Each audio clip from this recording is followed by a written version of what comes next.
Bonjour et bienvenue dans ce Safety Talk. Avez-vous déjà pensé à faire appel à la magie pour développer votre culture sécurité? De mon côté, j'ai longtemps cru qu'un triangle magique de la sécurité existait. Mais en fait, c'est un carré. Je vais vous dévoiler mon tour de magie.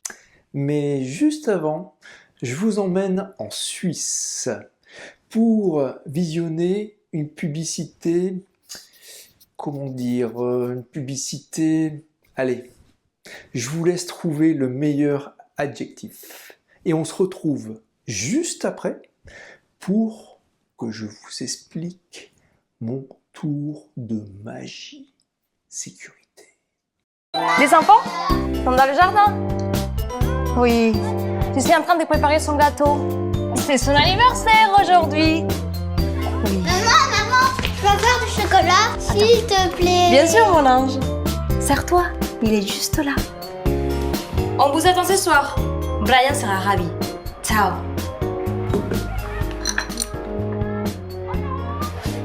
Mais mon chaton, qu'est-ce qui t'arrive? Mais maman, tu sais bien que j'ai pas de bras. Pas de bras?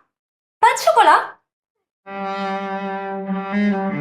Mais mon chéri, je plaisante. Tiens, attrape.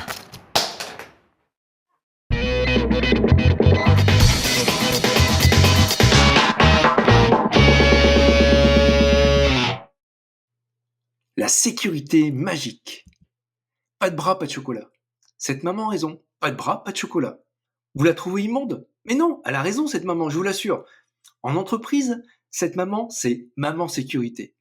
Elle vous dit, pas de carré, pas de sécurité. Pas de carré, pas de culture sécurité.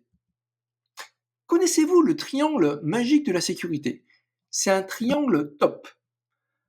Lorsqu'on analyse un accident, on peut trouver 3 types de causes. Des causes techniques, des causes d'une mauvaise organisation et des causes liées au facteur humain, à la personne.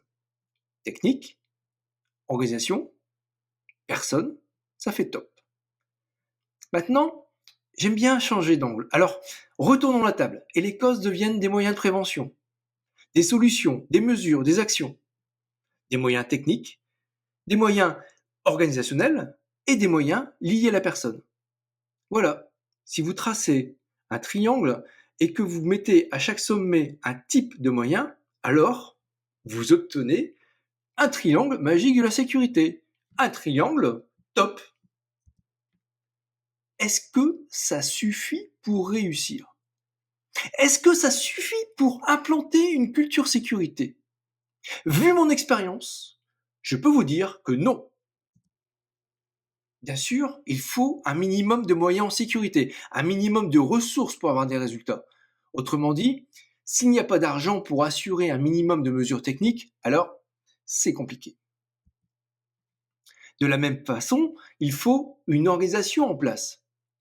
J'ai travaillé dans une usine où le directeur avait mis à mal son organigramme. Par exemple, chaque matin, sur la route pour venir à l'usine, il n'appelait pas son responsable maintenance pour avoir une situation claire de ce qui fonctionnait ou pas, mais il appelait un consultant qu'il avait fait embaucher. Il avait plus de confiance dans un élément externe que dans un membre faisant partie de son comité de direction. Les réunions hebdomadaires de production se résumaient à un déballage des problèmes des uns et des autres, et aucune solution sur le tapis.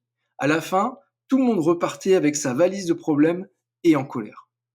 Et lorsque ce directeur était présent aux réunions, c'était encore pire, car chacun en prenait pour son grade. Donc, pas d'organisation rime avec disqualification. Tout miser sur le facteur humain, cela revient souvent à les accuser à la première erreur et donc à trouver la solution facile, le pays, l'équipement de protection individuelle. Des gants par-ci, des casques par-là, des lunettes, des masques, des bouchons d'oreilles, des vêtements de travail spécifiques, des combinaisons pour nettoyer, etc., etc.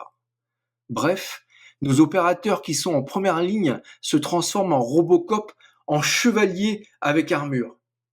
Ce ne sont plus des hommes, mais des surhommes, prêts à affronter les risques, de véritables gadgeteurs des temps modernes. Le petit problème, c'est que toutes ces couches, c'est dur, c'est chaud, parfois contraignant.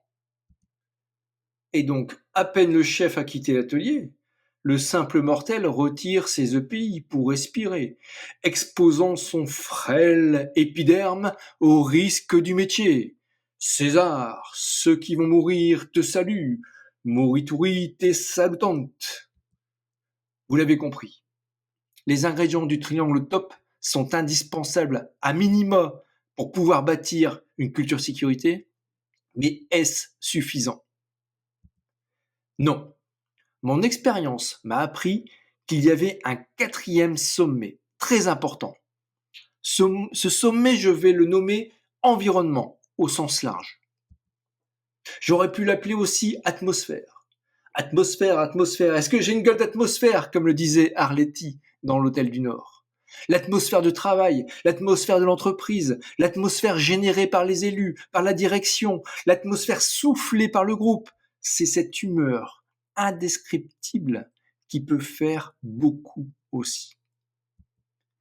Au cours de mes expériences professionnelles, j'ai parfois attribué des bons résultats sécurité à un état d'esprit positif. Mais finalement, cet état d'esprit positif, c'était cette atmosphère, cet environnement. Je m'en suis rendu compte lorsque j'ai baigné dans une ambiance de travail toxique. Pourtant, ce site avait son triangle magique de la sécurité. Il y avait des moyens techniques, une certaine organisation et des compétences humaines. Mais il manquait ce sommet environnement, ce petit quelque chose, ce sommet atmosphère, pour pouvoir réussir à avoir le carré magique de la sécurité. J'ai compris que, sans carré, il n'y avait pas de culture sécurité.